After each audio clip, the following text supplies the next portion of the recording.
Hey, Rico, I know we've done a ton of Lions. Just a quick sidebar, because I know it's something that you were hammering home yesterday. Did you see the reports about Isaiah Stewart, beef stew, Yeah. overnight? Yeah. So, couple teams poking around. Obviously, the Celtics want him. Let's see what Mike thinks. First of all, he'd be like the 8th or ninth guy in the rotation. You paid him 4 at 60 to start for you, so kudos. The point is, how on God's green earth would Troy Weaver be allowed to execute any trade of any consequence at any point in time as this team currently sits at 2-25 on a 24-game losing streak? What? Help me. Help me understand what we're doing. And we're not going to do a topic. I'm not going to, do the whole kids give the toys back routine. Rico, the fact that Troy Weaver has not spoken since his love letter this summer, the fact that he's still gainfully employed, the fact that the owner hasn't talked, and now you get a report Saturday the Pistons are going to be active in the wing market. God, I hope that's like in help of their chicken wing promotion that they're yet to pay off for their fans, i.e. win a game, get 5 free wings. That's the only wing they should be involved with. But at that point, you know what, guys, go ahead and selling. Go ahead and throw those wings out. I don't think we're going to be selling those. Yeah, they've gone. So, but how? Help me understand how Weaver would be empowered. What am I missing? I don't, because he shouldn't. He shouldn't be allowed to make any trades. He shouldn't be allowed to do anything, because it was funny, because all I thought was, well, you got Cade Cunningham. He's really your only valuable piece. And then it comes out that, wait, people want beef stew. And you're thinking we can get picks, or maybe we get some players. And then you realize who's going to be the facilitator of that deal, who's going to represent Detroit. No. How about no? How about you got to do something? This is yet another reason why you got to move on from him. You're the architect of this team. This has your fingerprints over every player. You didn't inherit this team. You created this team. So no, you're not allowed to sell any pieces at all. No, in yesterday's show, just so you understand what Rico's saying, Troy Weaver, 4 years of patient, allegedly calculated moves. He has drafted the following players, right? Jalen Duren, Beef Stew, Jaden Ivey, Cade Cunningham, Killian Hayes, Osur Thompson. None of them can shoot the three. The Pistons make the fewest threes in the league. They take the fewest threes in the league. It is impossible to win in today's NFL, NBA, if you don't take and make three-pointers. Okay? Your NBA champions, the Denver Nuggets, lead the league in attempts and makes. Troy Weaver has designed a team that on statistical profile cannot win games. How Troy Weaver would be, quote, active in the wing market per reports Saturday, and now be charged with potentially trading Isaiah Stewart, who he saw fit to pay 4 years, $60 million.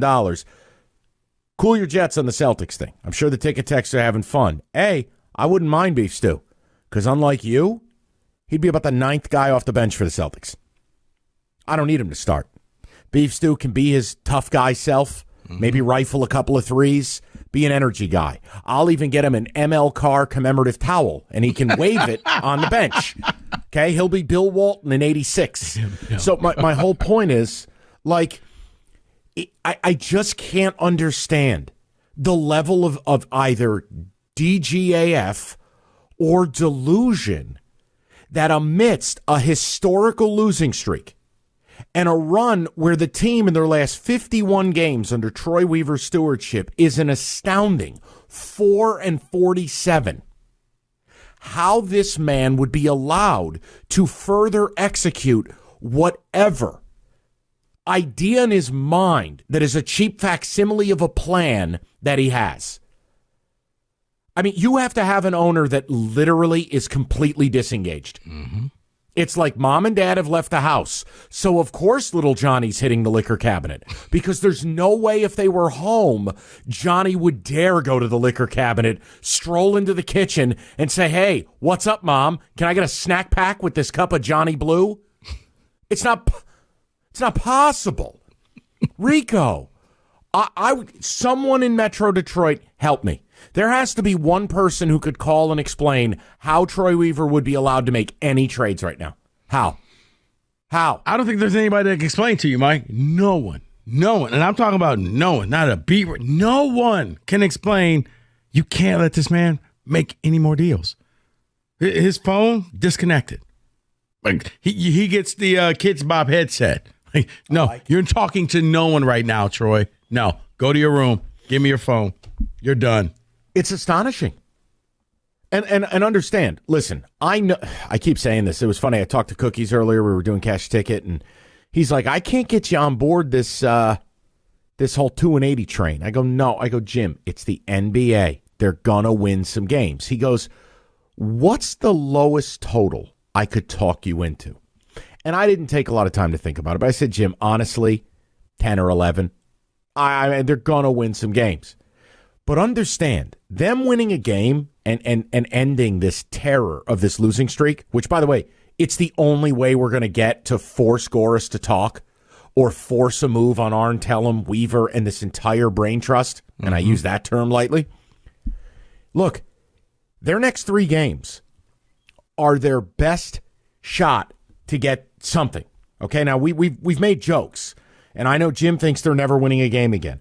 But like Rico and I both, like NBA guys, and we understand the way the sport works. Guys, your next 3 are your best and only in the foreseeable future. Here they are. Home against the Jazz, who are bad.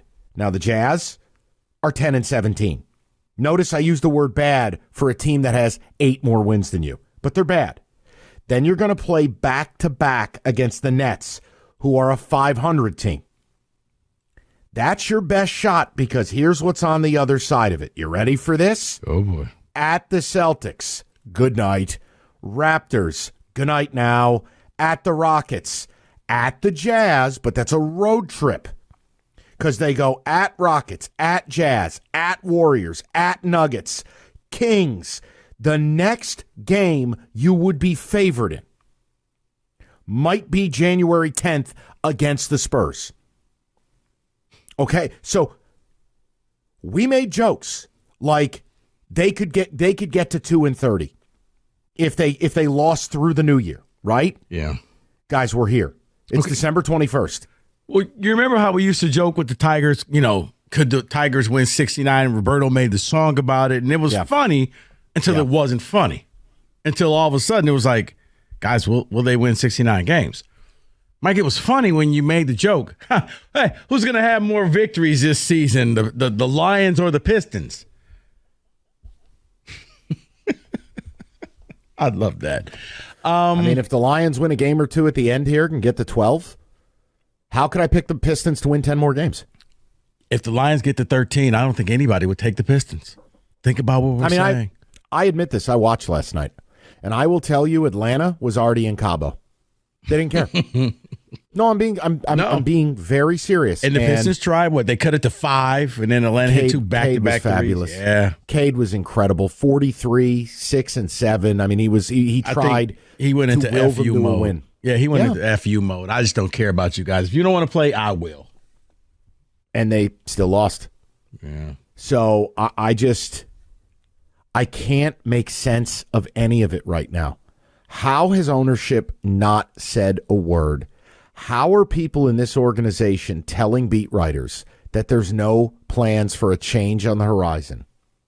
And how would the general manager sitting at 2-25 and on the precipice of challenging the all-time losing record with a team 4 years into a rebuild, how would that man be allowed to make trades? I am struggling to find a comparison. I mean this. This isn't like Mike and Rico radio hyperbole. I'm being serious. I'm 43 years old. I have been an avid sports fan since the age of 7, maybe 6 years old. This has been my life's work, essentially, doing radio. Guys, I don't really have a comp for it.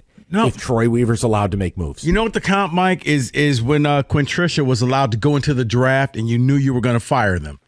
Or Al Avila on his way out. Hey, let me make a couple of trades before I walk out the door. And both things set the organizations back because neither should have allowed that to happen. Let me only say one thing about the Quintricia thing. That was before the season had started. If Quintricia were 2-11 and then the draft took place and you let them make that pick, that's here. Well, see, here's why I will say that, because going into that draft, they were drafting for their jobs. They weren't drafting cover for the your future. ass mode. Yes. Yes, that's why they passed on Tua and Herbert. Yes. Thank you so much. That's okay. We're good. We're here now. We're here. But I just had to ask you. I feel like I'm in outer space. That's all. We're not going to talk about him anymore. The drive for 25 resumes against the Jazz. Go, Jazz, go. That's all I have left. Yeah.